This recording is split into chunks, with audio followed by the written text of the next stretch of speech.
สวัสดีครับพวกช่องเอ็นอีกแล้วนะครับวันนี้นะครับมาชวน DIY ครับแหลกหลังคารถยนต์นะครับจากงบประมาณที่ประหยัดมากเลยนะครับถูก500นะครับแต่ถ้าซื้อเขาก็แพงจังนะครับนะทำยังไงบ้างเริ่มต้นด้วยตัดเหล็กนะครับเป็นชิ้นขนาดประมาณนี้นะครับขนาดประมาณเอ่อประมาณ11เซนครึ่งนะครับแล้วก็ความกว้างรูนะครับ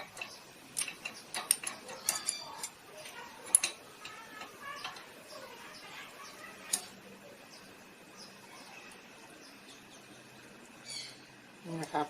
ความกว้างรูนะครับจากรูถึงรูนะฮะก็ประมาณ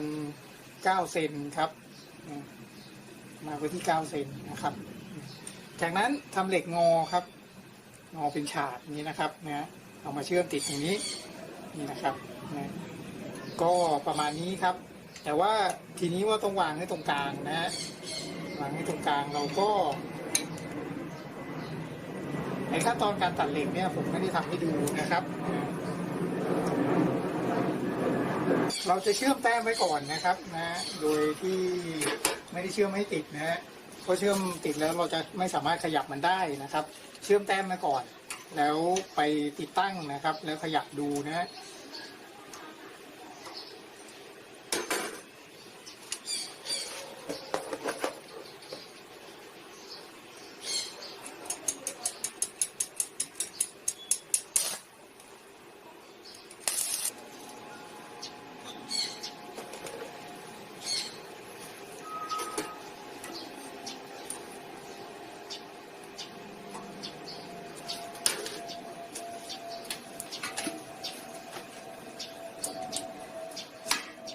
เนี่ยครับเชื่อมแต้มไว้ประมาณนี้นะเอาหน้างานนะครับ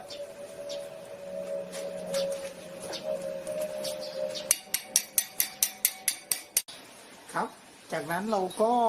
ประกอบนะครับประกอบนี้นะครับใส่ไว้ก่อนนะฮะเสร็จแล้วก็เอาไอ้สแตนเลสตัวนี้มาทาบนะครับเว้นระยะห่างตัวนี้ประมาณ2 นิ้วนะฮะแล้วก็มาร์กเอาไว้นะครับมาร์กตำแหน่งให้ตรงนะครับแล้วก็เอาไปตัดนะฮะเจ้ากรอบปิดนี้ก่อนนะกรอบปิดเนี่ยทำอย่างนี้ครับมันจะครอบลงไปได้เลยนะครับโดยที่วิธีตัดก็คือว่าวัดขนาดตัวนี้นะครับขีดไว้นะให้ตรงกับตรงนี้เรานะเสร็จแล้วจับอย่างนี้ครับจับนี้นะครับให้ตรงนี้แล้วก็มาร์กไว้แล้วก็ให้ตรงนี้เรามาร์กไว้ครับแล้วเอาไม้บรรทัดตีเส้นนะครับก็จะได้เส้นประมาณนี้เราก็จะตัดตำแหน่งประมาณตรงนี้ออกนะครับตัดตรงนี้ออกนะครับเดี๋ยวผมไปตัดแล้วเดี๋ยวมาใส่ให้ดูวิธีตัดก็ไม่มีอะไรมากครับตัดนี้เลย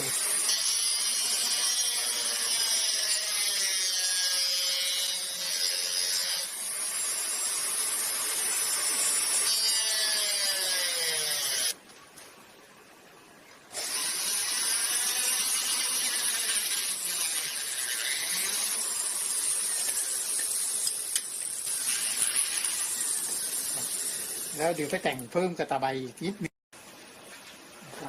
อันดับแรกมาลองใส่ก่อนนะใส่ก็อันดับแรกนะครับเราก็มาลองใส่ก่อนนะครับวิธีใส่ก็นะครับโอเคเอาเลยครับผมดีนะครับแต่เดี๋ยวไปแต่งเก็บรอยกับตะไบอีกนิดนึงให้มันสวยงามนะครับตรงนี้นะครับตัวนี้นะด้านใดต้องทำของมันเลยนะครับเหมือนด้านฝั่งซ้ายก็ต้องทำฝั่งซ้ายนะครับด้านฝั่งขวาก็ต้องทำฝั่งขวานะครับมันเอามาทาบกันไม่ได้นะเพราะมันไม่เท่ากันนะครับตำแหน่งตัวนี้จะอยู่ไม่เท่ากันเลยนะครับอาจจะมีเหลื่อมๆนิดนึงนะถ้าคว้านรูแล้วไม่ซีเรียสก็แล้วแต่นะครับแต่ว่าผมแนะนำนะครับว่าทำฝั่งใครฝั่งมันดีกว่าครับตัวคานนะทำจากสแตนเลสนะครับสแตนเลสวงรีนะฮะก็หาซื้อได้ตามไทยวัสดุนะครับแต่ถ้าใส่แต่ตัวเหล็กเนี่ยไอเหล็กอย่างเดียวเนี่ยนะครับมันจะหอนหอนวูดเลยนะครับเพราะฉะนั้นก็เลยต้องเอายางนี้มาใส่ นะยางนี่ก็เป็นยางคิ้วของกาบเรือนะครับพอดีมันเหลือนะครับนะก็เลยประยุกต์ใส่หน่อยนึงนะใส่หน่อยนึงเพื่อที่จะให้มันช้อนลมนะครับไม่เป็นสันอย่างเงี้ยนะฮะก็ลดเสียงลงได้ระดับหนึ่งนะครับเนี่ยนะครับเดี๋ยวผมยึดด้วยรีเวทกับน็อตสแตนเลสนะครับ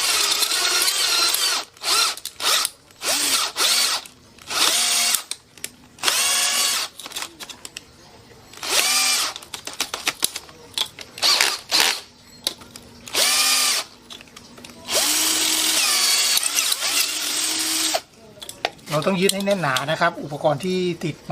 กับรถนะพอดีเวลามันวิ่งเวลามาอะไรเนี่ยอาจจะปลิวหล่นได้นะครับนะปลิวหล่นแล้วเดี๋ยวไปเดือดร้อนคนอื่นเขานะครับเหมือนกรณีแผงโซลาร์เซลล์นะติดเข้าไปได้ยังไงแผงโซลาร์เซลล์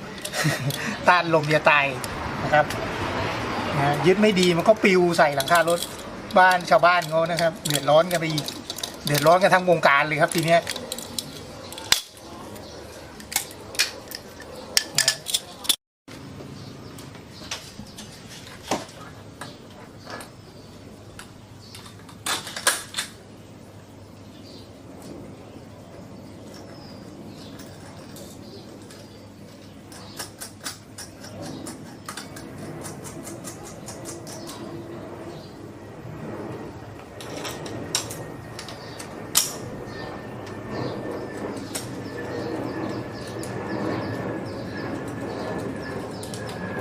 นะครับ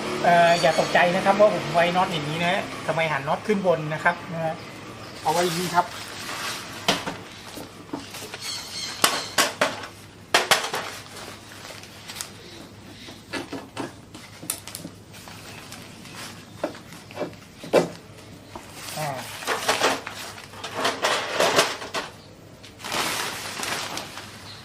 เอาไว้กลางปลายชีส